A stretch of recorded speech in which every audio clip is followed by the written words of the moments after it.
Hindi ako pumasok today kasi nag-apply ako ng Iceland visa. Ngayon tapos na, so lunch tayo and cafe and then dentist later.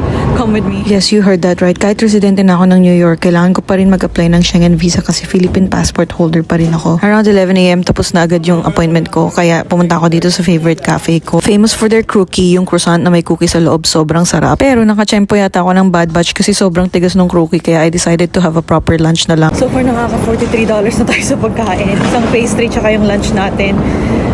Ang mahal mamuhay. Tapos magmamatcha pa tayo. Tingnan natin magkano yung total natin today. Pero anong sasabihin natin? All together. Deserve natin yan kasi nagtatrabaho tayo. Yan. Diyan tayo nabubudol. At this point, papunta na ako sa dentist pero masama pa rin yung loob ko doon sa $8 na cookie kasi 400 din yun for a cookie tapos hindi naman masarap. Nakakahinayang talaga pero buti na bawi ng lunch. And nandito na ako sa Subway. $3 pa lang pamasahe dito. Point to point. Basta hindi ka mag-exit $3.